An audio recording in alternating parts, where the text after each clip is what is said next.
La Edad Media europea se cerró con un fatídico broche de sangre, el inacabable conflicto que enfrentó a las monarquías francesa e inglesa desde mediados del siglo XV, la llamada Guerra de los 100 años. La contienda involucró a Francia e Inglaterra a partir de la década de 1330. En realidad, la guerra fue el resultado de numerosos conflictos anteriores. Desde hacía mucho tiempo, el Canal de la Mancha era escenario de encuentros entre navíos ingleses y franceses, y lo que era más grave, Francia animaba a Escocia en su lucha contra Inglaterra. Pero el motivo principal de la guerra fue la existencia de posesiones inglesas en suelo francés, en Guyena y Flandes. Debido a ello, los reyes ingleses debían rendir vasallaje al monarca galo, aunque a cambio, sin embargo, podían optar al trono francés en el caso de que el rey falleciera sin descendencia masculina. Esto es lo que finalmente ocurrió en el año 1328, cuando murió el último de los hijos de Felipe IV, el Hermoso. La reclamación del trono por parte del monarca inglés fue el estallido de una larga guerra. La Guerra de los 100 años no consistió solo en más de un siglo de lucha continua, sino en un rosario de etapas bélicas separadas por largas treguas y períodos de paz. Las campañas se desarrollaron en territorio francés, cuyas principales víctimas fueron los campesinos, que tuvieron que contemplar cómo sus escuálidas cosechas eran arrasadas por los ejércitos y las villas eran saqueadas por hordas de combatientes hambrientos. Fue en Flandes donde se inició la guerra. En febrero de 1340, los ingleses realizaron un desembarco y en junio barrieron a la flota francesa. Pero la gran ofensiva se inició en 1346, cuando las tropas inglesas desembarcaron en Saint-Bas, avanzaron rápidamente hacia el interior y luego se desviaron al norte, cruzando el Somme. En Crécy ocuparon excelentes posiciones en espera de la caballería francesa que venía a su alcance. El 26 de agosto de 1346 se producirá la gran batalla.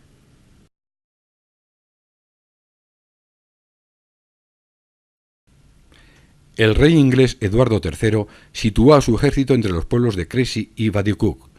Él mismo y su segunda línea de jinetes ocuparon el centro, flanqueados por dos cuerpos de arqueros. Por detrás, cerca de un bosque, se situaron carros y caballos con las provisiones de flechas. La formación inglesa principal contaba con dos grupos de a pie y jinetes con 1 millar de arqueros entre ellos dispuestos en flecha.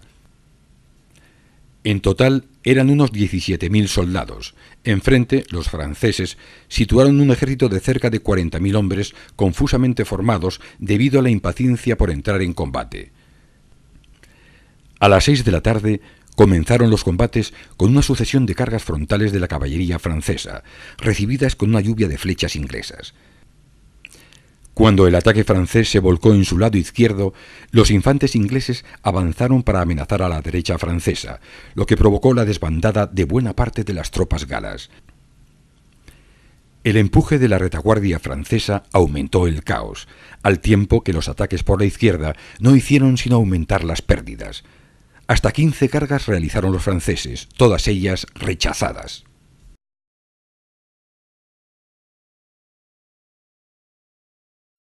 La victoria en Crécy dio a Inglaterra el control de Calais y la convirtió en una nación militar. El triunfo inglés se debió no solo a la mejor conducción y disciplina de las tropas, sino también a su uso del arco largo, un arma eficaz que permitía a cada arquero disparar hasta 10 flechas por minuto.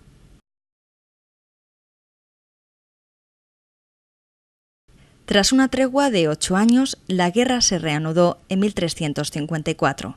El príncipe de Gales, Eduardo, llamado el Príncipe Negro, asoló desde Burdeos el sur de Francia hasta el Languedoc y destrozó en 1356, en Maupertuis, al ejército francés, cuyo rey cayó prisionero y fue conducido a Londres. La ausencia del monarca abrió un periodo crítico entre 1358 y 1360, con una insurrección en París y una sangrienta revolución social campesina, la Jacquerie, en el norte del país.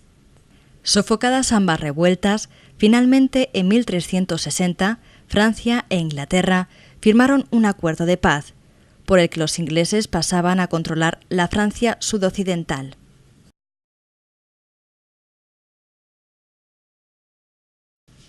La reclamación sobre Guyena fue el motivo aducido por Francia para romper de nuevo las hostilidades en 1370. La táctica militar francesa dio un resultado excelente. Los ingleses, acosados por varios frentes, poco a poco fueron cediendo terreno, hasta el punto de que en menos de 5 años de guerra, en 1375, solo conservaban en Francia algunas plazas, como Burdeos, Calais o Bayona.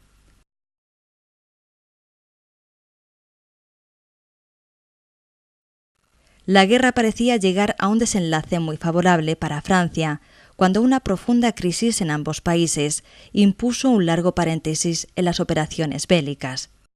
La guerra se reanudó en 1415. Los ingleses desembarcaron en Hartford y se dirigieron hacia Abbeville y Amiens. El encuentro con los franceses que habían salido a su alcance se produjo finalmente en los campos de Azincourt.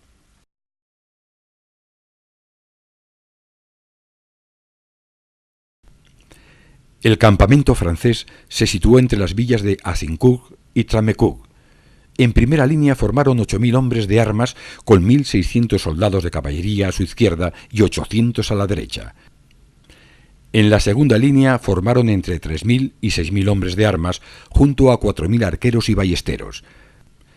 La retaguardia francesa la componían entre 8 y 10.000 soldados de caballería. Los ingleses dispusieron una formación en línea, con 2 formaciones de 2.500 arqueros cada una en ambos flancos y el mismo rey junto a 1 millar de hombres en el centro, protegiendo su campamento. La contienda se inició con el avance inglés sobre los campos arados, situándose justo frente a los franceses. Una vez en posición, los arqueros comenzaron a disparar sobre el enemigo. Esto incitó a los franceses a atacar con una ofensiva directa sobre el campamento inglés y cargas simultáneas de caballería que serán repelidas. En respuesta, los franceses iniciaron un ataque por el centro, al que responderán los ingleses con un contraataque simultáneo en toda la línea del frente. El empuje inglés es tal que obliga a su enemigo a romper la formación y huir en desbandada. La batalla ha finalizado.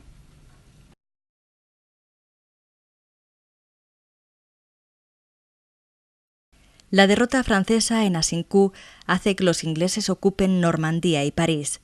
Inglaterra somete buena parte de Francia, control que se incrementa tras su alianza con Borgoña, dominando esta la región de Flandes.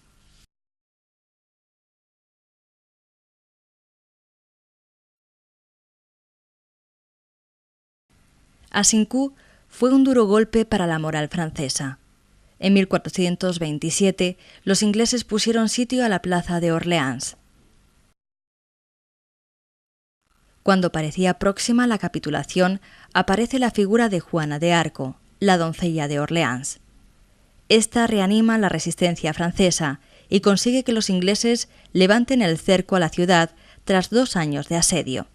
Convertida en heroína, Juana logró aglutinar la resistencia francesa en torno a su rey, Carlos VII, y que éste se reconciliase con su enemigo, Borgoña. En 1449 se reanudaron las hostilidades entre Francia e Inglaterra. La campaña de Normandía fue muy rápida. En octubre de 1449 capituló Rouen y en agosto de 1450 Cherburgo. Una fuerza de socorro llegada desde Inglaterra fue destrozada en Formigny. La conquista de Gascuña, la última posesión inglesa en suelo francés, será la última campaña de la Guerra de los 100 años. El desenlace se producirá en la localidad de Castillon en 1453.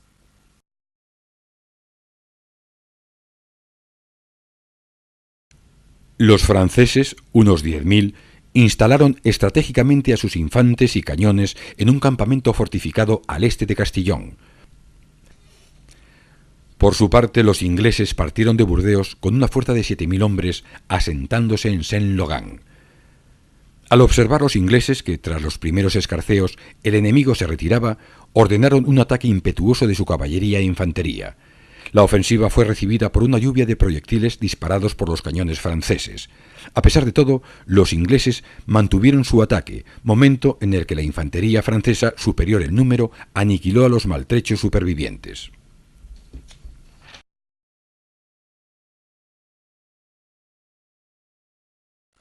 La batalla de Castillón es considerada como el primer triunfo en la historia de la artillería móvil de campaña.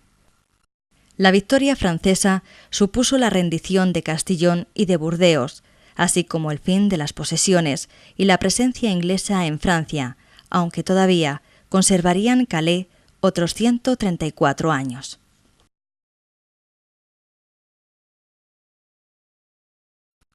La derrota inglesa en Castillón puso punto y final a la llamada Guerra de los 100 años.